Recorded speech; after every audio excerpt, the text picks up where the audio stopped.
చిత్రగుప్త ఆరు కోసం లాన్ అంతా కూడా వెతుకుతూ ఉంటాడు. అలా చిత్రగుప్త ఎంతసేపు వెతికినప్పటికీ ఆరు కనిపించకపోవడంతో ఈ బాలిక ఎచ్చటకు వెళ్ళిపోయి ఉంటుంది అని చెప్పి మొత్తం కూడా వెతుకుతూ ఉంటాడు. మరోపక్క అమర్, పిల్లలు, బాగి వీళ్ళందరూ కూడా వినాయక చవితి సంబరాలు చేసుకుంటూ ఉంటారు.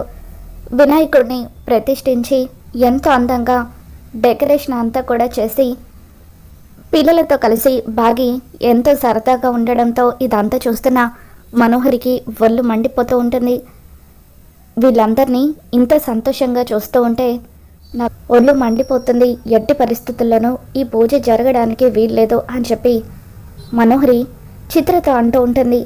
ఇప్పుడు బావగారు కూడా ఇక్కడే ఉన్నారు. వీళ్ళు పూజ ఏర్పాట్లన్నీ కూడా పూర్తి చేశారు. ఇప్పుడు నువ్వు ఏం చేయగలవు? మనం చూస్తూ ఉండడం తప్ప నువ్వు ఏమి చేయలేవు అని అంటూ ఉంటే, లేదు చిత్ర, ఖచ్చితంగా ఏదో ఒకటి చేసి పూజను ఆపాలి. అలా అయితేనే ఆ ఆరుని చంబ బంధించగలదు. ఒక్కసారి ఈ వినాయకుడి పూజ అయిపోతే అప్పుడు ఆరు మామూలు స్థితికి వచ్చేస్తుందని చంబ చెప్పింది. అప్పుడు ఆరుని బంధించడం కష్టమవుతుంది. ఎట్టి పరిస్థితులను అలా జరగకుండా ఉండాలంటే ఈ పూజ ఆపడానికి నువ్వు కూడా నాకు సాయం చేయాలి అని చెప్పి మనోహరి అంటూ ఉంటుంది. అమ్మో, నేనా? మొన్నట్లాగా నన్ను కింద పడేసి నా తలకు దెబ్బ తగిలించినట్టుగా మళ్ళీ ఏదైనా ప్లాన్ చేయాలని చూస్తున్నావా ఏంటి అని చెప్పి చిత్ర అంటూ ఉంటే, అలాంటిదేమీ ఉండదులే చిత్ర, ఈసారి గాయమయ్యేది నీకు కాదు బాగికి అని చెప్పి మనోహరి అంటూ ఉంటుంది. ఏం మాట్లాడుతున్నావు నువ్వు అని చిత్ర అంటూ ఉంటే, బాగి పైకి వెళ్ళి మళ్ళీ కిందికి వస్తుంది కదా, అప్పుడు ఎలాగైనా సరే తనను కింద పడేసి నడుం విరగొట్టాలి. అలా చేస్తేనే అప్పుడు బాగి నడుం విరిగి ఈ పూజ ఆగిపోతుంది అని చెప్పి మనోహరి చిత్రతో అంటూ ఉంటుంది. కానీ ఒక్కవేళ నీ ప్లాన్ బెడిసి కొట్టి బావగారికి నువ్వు దొరికిపోతే అని అంటూ ఉంటే, దొరికిపోయే ఛాన్సే లేదు. ఎందుకంటే అమర్ దగ్గర ఎలా జాగ్రత్త పడాలో నాకు బాగా తెలుసు అని చెప్పి, అందుకే కదా ఇన్ని రోజులుగా ఆరుని చంపి కూడా అమర్ పక్కనే ఉంటూ తప్పించుకొని తిరుగుతున్నానని చెప్పి మనోహరి అంటూ ఉంటుంది. ఏమో మనో, నువ్వు చేసే ప్రయత్నాలు నువ్వు చెయ్యి అంటూ చిత్ర మనోహరికి చెప్తూ ఉంటుంది. మరోవైపు రణవీర్ మనోహరికి ఫోన్ చేస్తాడు. మనోహరి అక్కడ పూజ మొదలైందా అని అడుగుతూ ఉంటే, ఇంకా లేదు రణవీర్, నేను కూడా పూజ ఆపే పనిలోనే ఉన్నాను అని చెప్పి అంటూ ఉంటే, త్వరగా పంచే మనోహరి. ఈలోపు కాలాని చెంబ అక్కడికి పంపిస్తుంది. కాల తన శక్తితో ఆరుని బంధించి తీసుకువస్తుంది అని చెప్పి అంటూ ఉంటే, సరే రణవీర్, ఏదో ఒక విధంగా పూజ లేట్ అయ్యేలాగా నేనే చేస్తాను అని చెప్పి మనోహరి అంటూ ఉంటుంది. అమర్, బాగి, పిల్లలు వీళ్ళందరూ కూడా పూజకు కావాల్సిన ఏర్పాట్లన్నీ దగ్గరుండి చూసుకుంటూ ఉంటారు. బాగి బెడ్రూమ్లో నుండి కిందకు మెట్లు దిగి వస్తూ ఉంటే మనోహరి కావాలనే ఆ దారిలో ఆయిల్ పారబోస్తుంది. ఇక దాంతో ఒక్కసారిగా బాగి కాలు జారి కింద పడబోతూ ఉంటే, కింద పడబోతున్న బాగిని అమర్ గట్టిగా పట్టుకుంటాడు. జాగ్రత్త బాగి, చూసుకోవాలి కదా అని చెప్పి అమర్ అంటూ ఉంటే, నాకేమీ కాకుండా చూసుకోవడానికి మీరున్నారు కదండి అని చెప్పి బాగి అంటూ ఉంటుంది. ఇద్దరు కాసేపు ఒకరి కళ్ళలోకొకరు చూసుకుంటూ ఉంటారు. పూజకు టైం అవుతుంది, వెళ్దాం పదా అని చెప్పి అమర్ బాగిని తీసుకొని పూజ దగ్గరికి వెళ్తూ ఉంటాడు. అలా బాగికి ఏమీ కాకపోవడంతో, చూసావా మనం, నువ్వు ఎన్ని ప్రయత్నాలు చేసినా అన్ని వృధానే. బావగారు బాగిని ఎప్పటికప్పుడు కాపాడుకుంటున్నారు. బావగారు ఉండగా నువ్వు ఆ బాగిని ఏమీ చేయలేవు అని చెప్పి చిత్ర మనోహరితో అంటూ ఉంటుంది. ఇప్పుడు పూజను ఆపడానికి ప్రయత్నాలు చేస్తాను అని చెప్పి మనోహరి ఇంట్లో పవర్ తీసేస్తుంది. ఇదేంటి ఈ టైంలో పవర్ పోయింది అని చెప్పి బాగి, అమర్ వీళ్ళందరూ కూడా పూజ మొదలు పెట్టలేకపోతున్నందుకు బాధపడుతూ ఉంటారు. ఇక దాంతో అమర్, మనం పూజను లాన్లో ఏర్పాటు చేద్దామని చెప్పి అమర్ అంటూ ఉంటాడు. మంచి ఐడియా డాడ్, లాన్లో అయితే చాలా బాగుంటుంది అని చెప్పి పిల్లలు కూడా అంటూ ఉంటారు. రాథోడ్, లాన్లో పూజ చేయడానికి పందిరి వేసి ఏర్పాట్లు చేయని చెప్పి అమర్ అనడంతో, ఇప్పుడే రెడీ చేస్తాను సార్ అని చెప్పి రాథోడ్ వెళ్ళి లాన్లో పందిరి వేసి పూజ చేయడానికి అన్ని ఏర్పాట్లు కూడా పూర్తి చేస్తూ ఉంటాడు.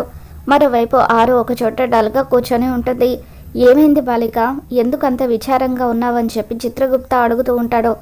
నేను బతుకున్నప్పుడైతే ప్రతి సంవత్సరం నా కుటుంబంతో కలిసి వినాయక చవితి పండుగను ఎంత బాగా సెలబ్రేట్ చేసుకునేదానో మీకేం తెలుసు గుప్తా గారు, ఇప్పుడు నేను నా ఫ్యామిలీని బాగా మిస్ అవుతున్నాను.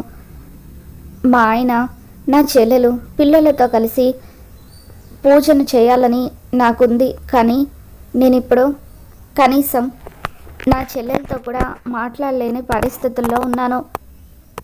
ఇలా చెంబ నన్ను మరుగుజ్జుగా మార్చేసింది. ఏంటి గుప్తా గారు నాకు ఈ కష్టాలు అని చెప్పి ఆరు అంటూ ఉంటే, అందుకే బాలిక నిన్ను మా లోకానికి వచ్చేమంది. నువ్వు మా లోకానికి వచ్చేస్తే అప్పుడు ఇవన్నీ చూసే బాధలు నీకు ఉండవు కదా అని చెప్పి చిత్రగుప్త అంటూ ఉంటాడు. లేదు గుప్తా గారు, నాకు నమ్మకం ఉంది. ఆ దేవుడు ఖచ్చితంగా నా వైపే నిలబడతాడు, నన్ను మళ్ళీ మామూలు స్థితికి మార్చేస్తాడు అని చెప్పి ఆరు అక్కడే కూర్చొని ఉంటుంది. ఈలోగా చెంబ తన మంత్రశక్తితో కాలాని ఆరు దగ్గరికి పంపిస్తూ ఉంటుంది. కాల, ఎలాగైనా సరే ఆ ఆత్మను నీ శక్తితో బంధించి నా వద్దకు తీసుకొని రా అని చెప్పి చెంబ అంటూ ఉంటే, తప్పకుండా చెంబ అంటూ కాల అమర్ ఇంటికి వస్తూ ఉంటాడు. మరోవైపు రాతోడు పందిరి వేయడం పూర్తవడంతో బాగి అమర్ వీళ్ళందరూ కలిసి వినాయకుడిని బయట లాన్లో ప్రతిష్ఠించి అక్కడే పూజ ఏర్పాట్లన్నీ కూడా చేస్తూ ఉంటారు. బాగి అమర్ ఇద్దరూ కలిసి పీటల మీద కూర్చొని ఉంటారు. మిస్సమ్మ, ప్రసాదాలు మేం తీసుకొని వస్తామని చెప్పి టేబుల్ మీద పెట్టున్న ప్రసాదాలన్నీ కూడా పిల్లలు తీసుకువచ్చి దేవుడి దగ్గర పెడుతూ ఉంటారు. అలా పిల్లలు బాగికి అమర్కి ఎంతో సాయం చేస్తూ ఉంటారు. బాగి అమర్ ఇద్దరు పీటల మీద కూర్చొని వినాయకుడు పూజ చేస్తూ ఉంటారు.